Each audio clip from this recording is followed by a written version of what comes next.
Esta mañana Trump lanzó un ultimátum a México que parece una amenaza, pero es una confesión. La confesión de que el imperio que él representa se está desmoronando. Soy Richard de Wolf y, tras 40 años de estudio de imperios que parecían eternos, hoy voy a mostrarte por qué este ultimátum no es fuerza, es desesperación. Y hay algo que Trump no entiende, algo que sus asesores no le están diciendo, algo que puede convertir su arma definitiva en el tiro de gracia a su propio sistema. ¿Qué es lo que realmente está en juego?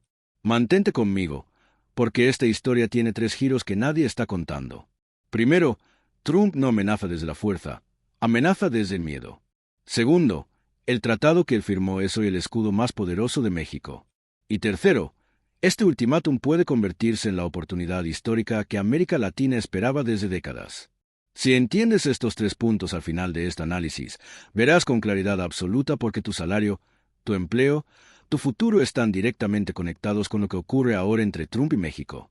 No es geopolítica abstracta, es tu vida cotidiana. Permíteme empezar sin rodeos. Lo que está ocurriendo entre Estados Unidos y México no es un conflicto diplomático normal, no es una discusión retórica, no es un intercambio de declaraciones para la prensa. Estamos ante algo mucho más peligroso, más profundo y más directamente conectado con la vida económica de millones de personas. Es una amenaza financiera directa. Quiero que entiendas desde el primer segundo que si esta confrontación escala de verdad, no afectará solo a presidentes o cancilleres, no afectará solo a discursos en conferencias internacionales.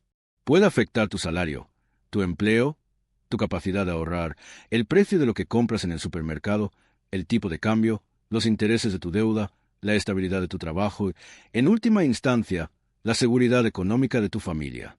No estamos hablando de geopolítica abstracta, estamos hablando de tu vida diaria. Donald Trump ha lanzado una amenaza que durante décadas Estados Unidos ha usado como arma de castigo global. Congelar activos, cortar líneas de crédito, paralizar flujos financieros. Y la respuesta de México, encabezada por Claudia Sheinbaum, ha sido una advertencia que por primera vez en mucho tiempo Washington no puede ignorar con facilidad. Esto ya no es un juego de palabras.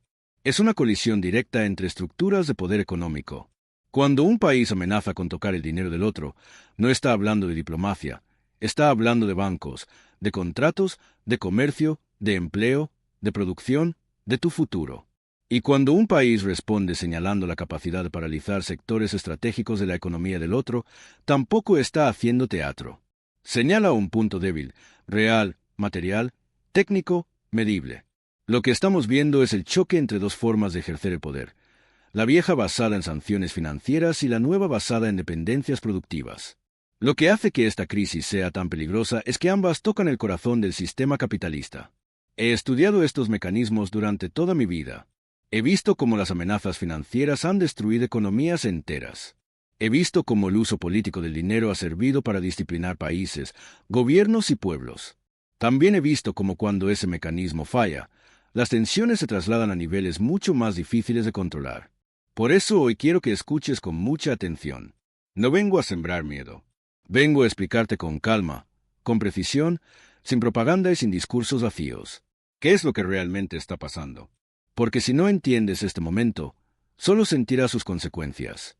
Si lo entiendes, por primera vez podrás ver con claridad por qué la economía global funciona como funciona y por qué tu vida económica personal está tan ligada a decisiones que nunca pasan por tu voto.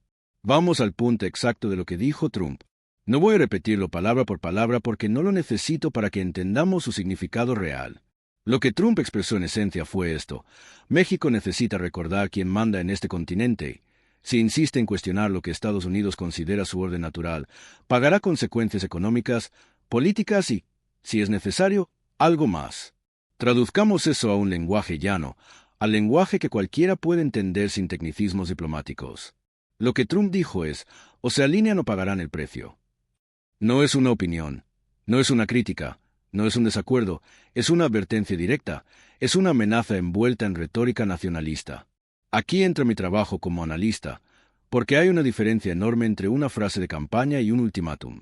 Un político puede decir muchas cosas para movilizar a su base, para provocar, para llamar la atención, pero hay ciertas combinaciones de palabras, ciertos tonos, ciertos momentos históricos que convierten una frase en un mensaje formal de intimidación. En diplomacia las palabras no son solo palabras, son movimientos, son fichas sobre un tablero. Cuando un presidente de Estados Unidos dice públicamente que un país debe recordar quién manda, eso equivale, en términos reales, a una amenaza formal de represalia, no necesariamente militar, pero sí económica, financiera, comercial, migratoria, tecnológica. En el mundo moderno, esas represalias pueden ser tan devastadoras como una guerra tradicional. Ahora hay que mirar el contexto porque ninguna frase se entiende en el vacío. México no está siendo amenazado de la nada. Por primera vez en generaciones, México ha vuelto a poner sobre la mesa el tema del territorio histórico, ha empezado a cuestionar la narrativa oficial, ha hablado de despojo, de tratados impuestos, de injusticias estructurales. Eso para Estados Unidos no es un asunto simbólico, es tocar el nervio más sensible de su legitimidad continental. Al mismo tiempo, Estados Unidos atraviesa uno de los momentos de mayor presión interna de su historia reciente, una economía sostenida por deuda, una población profundamente polarizada, una clase media en retroceso, un sistema político paralizado, además, un mundo que ya no gira exclusivamente alrededor de Washington. China avanza, Rusia resiste, América Latina se reconfigura, Europa duda y, en medio de todo eso, México empieza a moverse con una autonomía que hace 20 años habría sido impensable. Trump no está reaccionando a un país débil, está reaccionando a un país que ya no obedece como antes. México empieza a reclamar su espacio, a negociar con otros actores globales, a cuestionar tratados, a hablar de soberanía productiva, energética, financiera. Y aquí aparece el miedo. Trump no amenaza desde la fuerza, amenaza desde el miedo. Miedo a perder el último engranaje que mantiene funcionando un modelo que ya está agotado. Miedo a que países como México dejen de ser el patio trasero productivo. Miedo a que el costo de producir vuelva a subir. Miedo a que las corporaciones pierdan sus márgenes, miedo a que el consumo estadounidense ya no pueda sostenerse con producción barata del exterior. Porque si México deja de cumplir ese papel, el sistema entero siente el golpe. La inflación sube, los costos se disparan, las ganancias bajan, Wall Street se inquieta y, cuando Wall Street se inquieta, la política entra en pánico. Por eso Trump reacciona así. No está defendiendo a los trabajadores estadounidenses, está defendiendo a un modelo corporativo que necesita desesperadamente que otros sigan siendo baratos, sumisos y dependientes. Volvamos a ti, a tu salario, a tu trabajo, a tu decisión, muchas veces forzada de emigrar, a tu sensación de que tu país produce, trabaja, exporta, pero no se enriquece como debería. Si tú ganas poco, si tú migras, si ves que tu país produce pero no se enriquece, si trabajas mucho y aún así no alcanza, no es casualidad, no es mala suerte, no es incapacidad cultural, es el diseño normal de este modelo. Un modelo que necesita que unos trabajen mucho y ganen poco para que otros trabajen menos y ganen mucho. Un modelo que necesita desigualdad para funcionar, que necesita dependencia para mantenerse estable, que necesita jerarquías entre países para seguir siendo rentable. Cuando esas jerarquías empiezan a romperse, el modelo entra en crisis. Trump es, en este sentido, una consecuencia, no la causa. Es el rostro político de un sistema económico que ya no puede sostener su promesa original.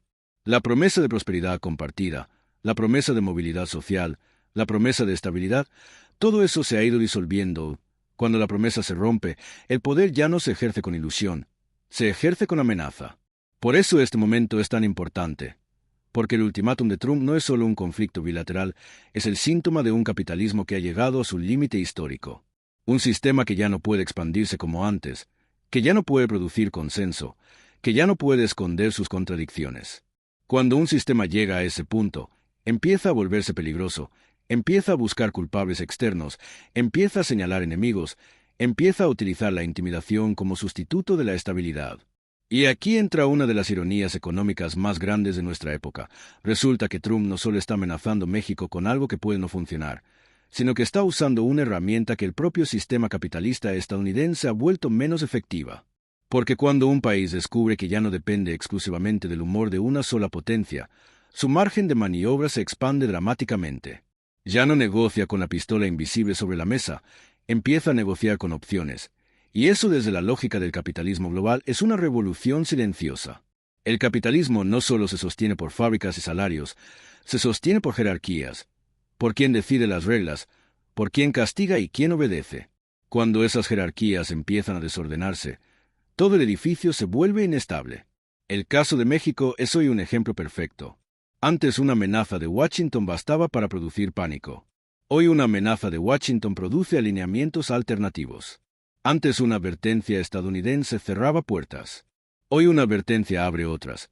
Y eso tiene un impacto psicológico profundo en el sur global, porque millones de personas en África, Asia, América Latina están observando esto con una atención que no veíamos desde hace mucho tiempo. Están aprendiendo algo fundamental. El monopolio del castigo ya no es absoluto, hay fisuras, hay márgenes, hay espacios para respirar. Volvamos a ti, a tu vida cotidiana, a tus preocupaciones, a tus miedos económicos. Cuando digo que tu país ya no depende exclusivamente del humor de Washington, no hablo de una abstracción, hablo de cosas muy concretas. Ya no todo tu comercio depende de un solo mercado, ya no tu moneda depende de una sola referencia, ya no todo tu futuro depende de una sola embajada. Eso, aunque no lo sientas hoy en el bolsillo de forma inmediata, cambia profundamente el horizonte, porque cuando un país tiene opciones, puede negociar mejores condiciones. Cuando puede negociar mejores condiciones, puede mejorar salarios.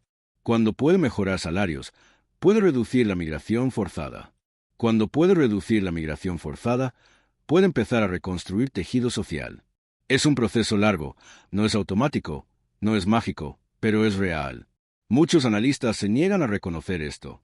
Miran este conflicto como si fuera solo un choque diplomático ruidoso, cuando en realidad es una expresión concentrada de un cambio estructural que lleva años gestándose.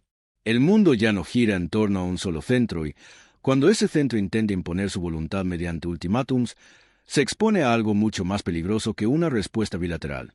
Se expone a la reorganización del sistema entero en su contra. Eso es exactamente lo que estamos viendo. México no desafía solo a Estados Unidos. México se inserta, consciente o inconscientemente, en un nuevo orden multipolar. Ese nuevo orden no es necesariamente más justo por sí mismo, no es ideal, pero sí es más abierto, más competitivo, más disputado. Y ahora viene la parte que Trump jamás calculó cuando lanzó su ultimátum. La parte donde su propio sistema se le voltea en contra porque resulta que está amenazando México justo en el momento histórico en que México tiene más herramientas para defenderse que nunca antes. ¿Cuál es la herramienta más poderosa que tiene México hoy? El propio tratado que Donald Trump firmó con orgullo, el mismo documento que exhibió como su gran victoria. El tratado entre México, Estados Unidos y Canadá, que Trump presentó como el reemplazo perfecto del NAFTA. Recuerdo perfectamente ese momento, los discursos, las ruedas de prensa. Trump decía que había destruido el viejo tratado, que había acabado con décadas de abuso, que por fin había sometido a México y Canadá a un acuerdo justo para Estados Unidos. Lo firmó convencido de que había ganado una batalla histórica. Y aquí aparece una de las ironías más brutales de toda esta crisis. El mismo tratado que Trump presume es el que hoy protege a México de sus propias amenazas. Ese documento que mostró como símbolo de fuerza se ha convertido, en la práctica, en el escudo más eficaz contra sus propios ataques. El TMEC tiene algo llamado reglas de origen. Suena aburrido, parece un detalle técnico, pero es una de las piezas más importantes de toda esta historia. Las reglas de origen dicen, en términos simples, lo siguiente: si un producto se fabrica mayoritariamente dentro de Norteamérica, entonces entra libre de aranceles entre los países firmantes. No importa cuántos discursos haya, no importa cuántos insultos se lancen, no importa cuántas amenazas se hagan. Si se cumplen las reglas de origen, entra sin pagar castigo. Durante años, muchas empresas mexicanas no se molestaban demasiado en documentar esto con precisión absoluta. No era necesario. El comercio fluía. No había incentivos fuertes para dedicar recursos a cada papel, a cada certificado, a cada componente. Pero Trump cambió las reglas del juego con su guerra comercial contra China. De repente, cada tornillo cuenta, cada cable importa, cada pieza debe ser demostrable, cada etapa de la cadena productiva se vuelve una prueba. Y aquí ocurre algo que los burócratas de Washington no anticiparon.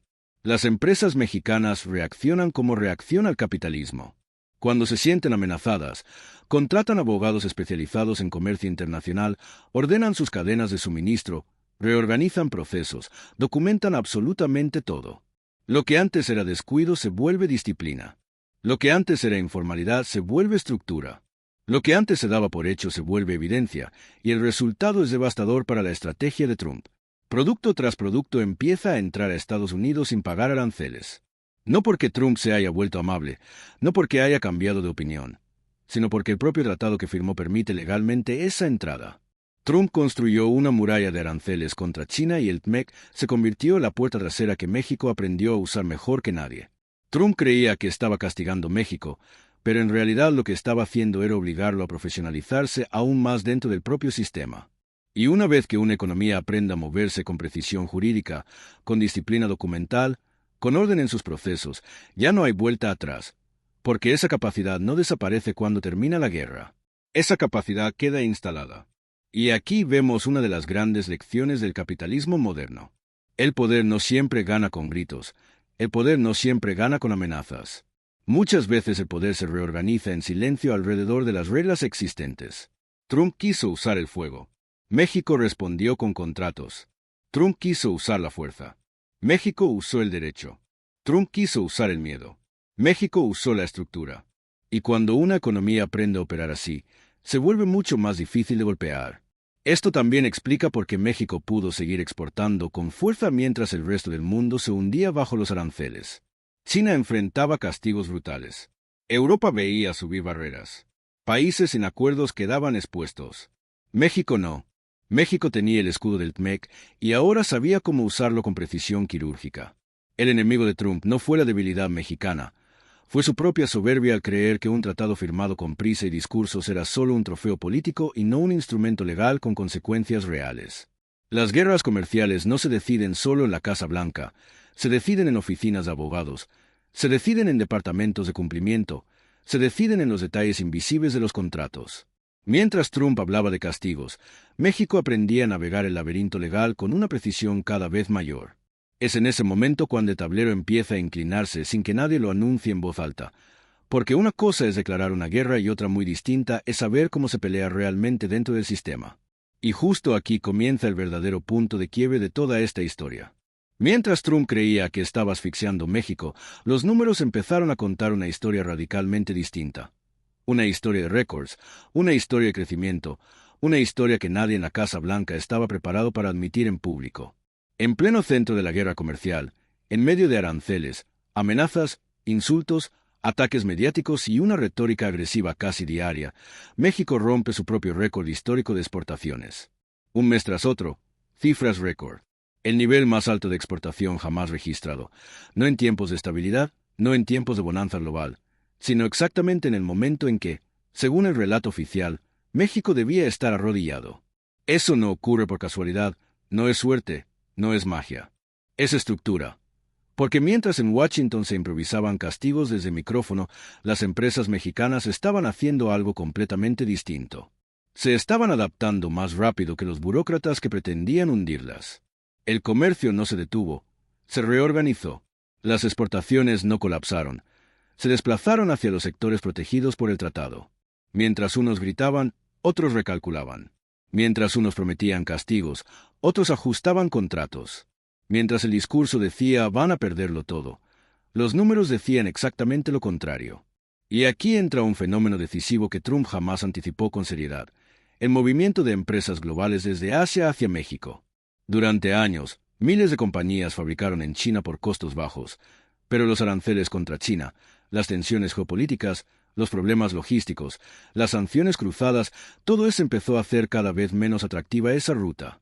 Entonces ocurrió algo que, para cualquiera que observe la economía con frialdad, era previsible.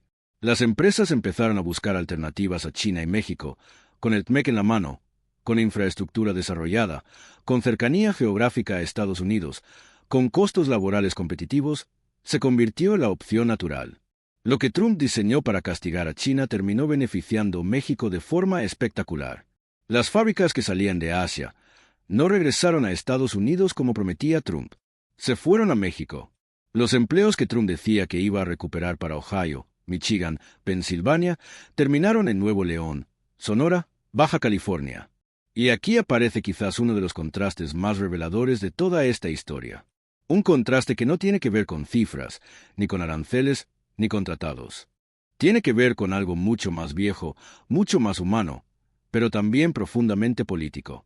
Mientras Trump gritaba, México negociaba. Mientras Trump insultaba en mítines, México hablaba en mesas técnicas. Mientras Trump amenazaba con castigos públicos, México pedía reuniones privadas.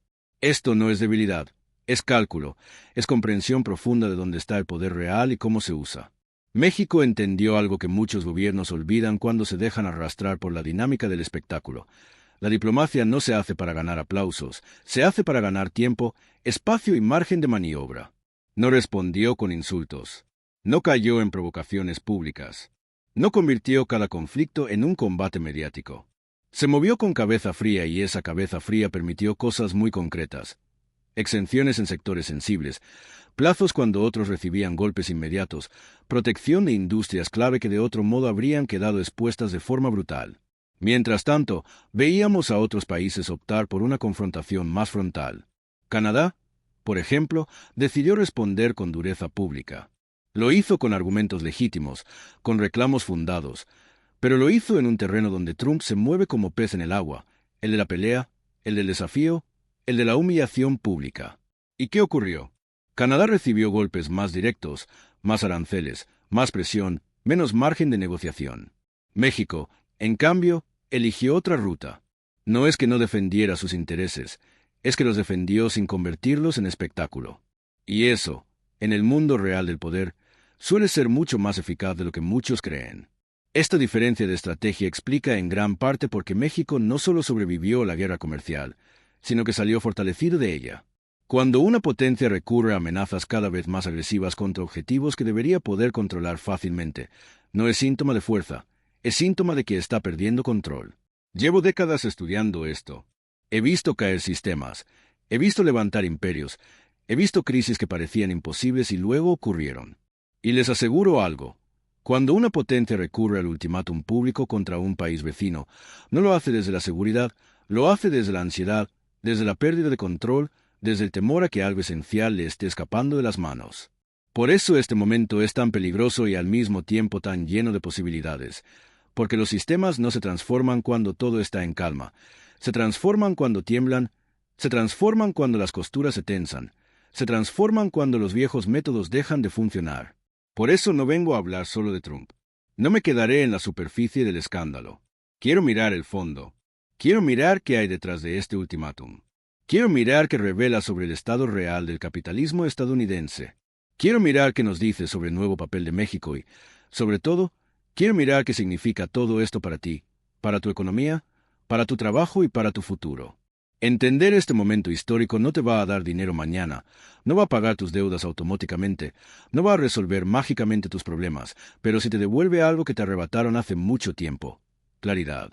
Y con claridad, por primera vez, uno deja de vivir culpándose y empieza a ver con precisión contra qué está realmente luchando. Esa claridad es el primer paso para dejar de ser víctima del sistema y empezar a ser protagonista de tu propio destino. Y por eso, cuando escuchamos la frase «alíneate o paga», lo que realmente está resonando en los pasillos del poder es una señal de que la estructura que sostuvo la economía global durante décadas está empezando a temblar bajo su propio peso. Esa señal no es una amenaza externa, sino la manifestación del desgaste interno de un sistema que depende de la extracción constante de recursos, de la presión sobre la mano de obra y de la perpetuación de jerarquías que ya no se sostienen sin violencia estructural. Cuando la violencia deja de manifestarse en balas o en despliegues militares y se traslada a la arena de los aranceles, los contratos y los documentos de origen, el imperio está literalmente cambiando de piel. Pero el cambio de piel no significa curación. Significa que la criatura está intentando adaptarse para seguir consumiendo. En esa adaptación, el tratado que Trump celebró como una victoria personal se ha convertido en la herramienta que le impide ejercer el castigo que él mismo había prometido. Las reglas de origen, esas cláusulas que a simple vista parecen una burocracia técnica, son ahora la cerradura que impide que Washington cierre la puerta de la fábrica mexicana a los productos que ya cumplen con los requisitos. Cada certificado, cada hoja de cálculo que una empresa mexicana presenta, es una pieza de resistencia que se inserta en la maquinaria del propio tratado. Esa resistencia no es una rebelión espontánea. Es el resultado de años de presión, de la acumulación de experiencia en los procesos de comercio internacional, de la profesionalización de los departamentos de cumplimiento que antes eran meramente auxiliares. Ese proceso de profesionalización, que surgió como respuesta a la guerra comercial contra China, ha creado una capacidad que no desaparece cuando la tormenta se apaga. La capacidad de documentar, de rastrear cada tornillo y cada alambre, de demostrar que el valor añadido se genera dentro de la zona de libre comercio, se ha convertido en una ventaja competitiva que persiste. Cuando una economía aprende a moverse dentro del marco legal, el poder de la coerción directa se reduce drásticamente. Esa es la lección que el caso de México nos muestra. El poder no se gana con gritos, se gana con la habilidad para operar dentro de las reglas que el propio sistema ha establecido. Ese aprendizaje no solo ha protegido a México de los aranceles más duros, sino que ha abierto una puerta a la reconfiguración de la cadena de suministro global. Las empresas que antes veían a China como el único destino barato han empezado a mirar hacia el norte, a considerar a México como una alternativa viable. Esa migración de la producción no es una coincidencia. Es la consecuencia lógica de un entorno donde los costos de los aranceles, los riesgos logísticos y la presión política hacen que la proximidad a los mercados de consumo sea un activo estratégico. En consecuencia, los empleos que Trump prometió devolver a los trabajadores del Medio Oeste han encontrado su nuevo hogar en los estados fronterizos de México, donde la mano de obra sigue siendo competitiva y donde la infraestructura está cada vez más preparada para atender a los grandes fabricantes. Ese desplazamiento de la producción tiene un doble efecto. Por un lado, refuerza la posición de México como un nodo esencial dentro del entramado productivo norteamericano. Por otro, evidencia la fragilidad del modelo que Trump intenta preservar. Si el modelo se basa en la extracción de valor a bajo costo, cualquier ruptura en la cadena que obligue a la reubicación de la producción socava la base misma del beneficio que los grandes conglomerados buscan. En otras palabras, la amenaza que Trump lanzó para castigar a México termina alimentando la capacidad de México para resistir y, a la larga, para negociar desde una posición de fuerza. Ahora bien, ¿qué significa todo esto para ti, para tu familia, para tu futuro? Significa que la aparente inestabilidad que se percibe en los titulares no es un caos sin sentido, es una señal de que las viejas formas de dominación están siendo puestas a prueba. Cuando el imperio muestra su ansiedad, se abre una ventana de oportunidad para que los pueblos y los trabajadores reorganicen sus estrategias. La claridad que ahora tienes, esa claridad que surge al entender que el truco no está en la amenaza sino en la respuesta estructurada, te permite ver más allá del miedo impuesto. Te permite identificar los puntos de presión donde puedes actuar, ya sea a través de la organización sindical, de la participación en movimientos que exija mayor transparencia en los acuerdos comerciales o simplemente de la decisión informada de apoyar productos que realmente respeten los principios de justicia económica. En este momento histórico, la acción colectiva es la herramienta que puede transformar la ansiedad del imperio en una fuerza que redistribuya el poder. No se trata de esperar que el gobierno cambie de la noche a la mañana, sino de crear redes de solidaridad que fortalezcan la capacidad de los trabajadores para negociar mejores salarios, mejores condiciones y, sobre todo, para asegurarse de que el beneficio de la producción no queda atrapado en una cadena de suministro que no les devuelve nada. La historia nos ha enseñado que cuando los sistemas se tambalean, los movimientos populares son los que pueden guiar la reconstrucción hacia modelos más equitativos. Así que, si has llegado hasta aquí, es porque buscas entender, no solo para saber, sino para actuar. Te invito a que tomes esta claridad como punto de partida. Investiga más sobre el tratado, comparte la información con tus colegas, únete a las plataformas que promueven la defensa de los derechos laborales y la transparencia comercial. Cada conversación, cada reunión, cada petición firmada es un ladrillo más en la construcción de una alternativa que no dependa de la amenaza de un ultimátum, sino de la fuerza de la unidad y de la organización. En definitiva, el ultimátum de Trump es una confesión del declive de un imperio que se aferra a la violencia económica. Tú tienes la posibilidad de decidir si esa confesión se traduce en un último suspiro del viejo orden o en el nacimiento de una nueva era en la que los pueblos latinoamericanos puedan ejercer su soberanía económica sin estar sujetos a la coerción de un vecino que ya no controla su propio destino. La elección está en tus manos. No dejes que el ruido de los titulares te distraiga. Enfócate en la materia, en los mecanismos y actúa con la convicción de que el futuro depende de la claridad que hoy has adquirido. Suscríbete, comparte este análisis y, sobre todo, mantente alerta y organizado. El momento de decidir es ahora.